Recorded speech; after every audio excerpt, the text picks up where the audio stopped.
but also a similarly kind of inspired occasion when in those days the Quilt Committee was helping us to raise funds. And they honored you, and by honoring you, they brought a number of your legacies to an event out in Queens. I think it was actually in Long Island.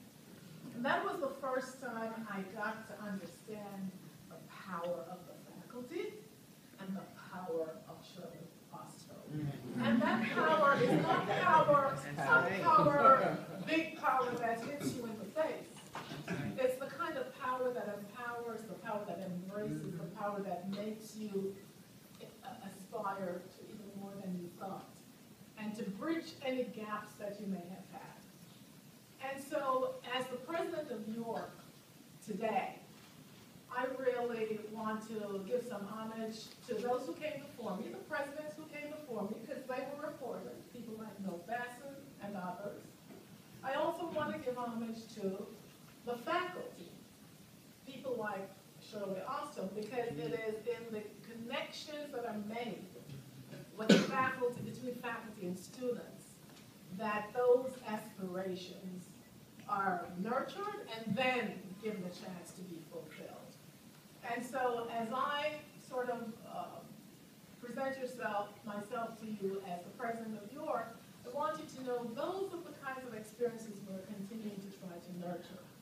And what I've tried to do at York is to build on the foundation that's been there, that was established by the founders, that was established very much by the community, to strengthen it academically, to strengthen it from a student point of view so that we have the right fit of students, to strengthen it programmatically so that there's accreditation and strong programs, to strengthen it with really phenomenal faculty of a very diverse nature. If you come onto the campus, and we've been fortunate over the last few years to be able to renew, so that yes, we don't have Shirley with us every day, although we have for a while. But we have very worthy replacements, if you will, and Shirley will say yes to that. And we've been able to bring in people like Robin Harper to step in where Shirley left off and to grow into those big shoes that she left. And she is growing, and she is doing the kind of connecting and inspiring. And we're doing that not only in law, of course, which is what we celebrate today, but we're doing it in the arts, we're doing it in the performing arts, we're doing it in the sciences, we're doing it certainly in the professions, in social work, in health, in nursing, and so on. So it's really in the building of our human capital of faculty that I have taken a lot of pride and have worked very hard, and I continue to do so. And we're wrapped around those faculty by attempting as well to do a little bit better with our systems. We weren't always very good at systems. We were very good with people, but not so good with systems. So our technology is improved. If you come on, you'll see wonderful smart classrooms. We're doing things online. We're improving the systems. Even registration is better. And finally, we're really working to enhance facilities as well. If you come onto the campus, you will, some of you who haven't been there for some time, will see a real campus.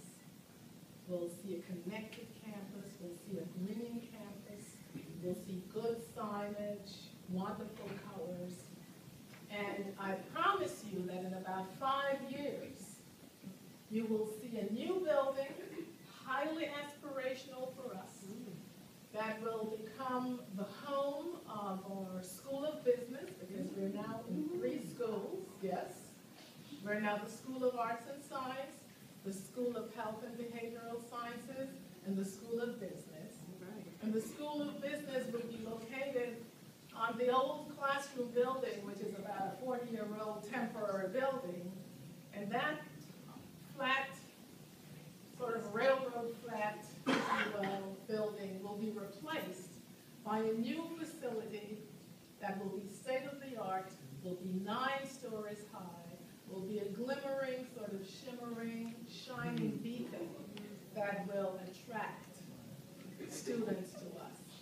And we will have classrooms, we will have smart classrooms, we will have you ever heard, did we ever promise you, the folks back in the 70s and 80s, that we were going to give you student conference space and student support space? Well, we will have some of that in that 9 floors. And we will also anchor it with a conference center, and we will honor our Tuskegee Airmen with a permanent exhibit on that first floor, because as you know, we have a modest aviation program, and we have developed a very strong relationship with the Tuskegee Airmen, and we will honor them with that. So as I continue my stewardship, I want you to know that yes, as Dwayne said, and thank you so much for hosting us, we will continue to work in the legacy of Shirley Ostrom to create new lawyers. We will continue as well to create phenomenal citizens for this global world in which we live. And so I just want you to know how proud I am to be your current president and to continue this legacy that's been handed down by the Bassons and so on. And so delighted to be here to spend a little bit of time with you and to bring you up to date with what's happening. And by the way, come on back home, whatever you like. Please, we're there. We'd be happy to see you.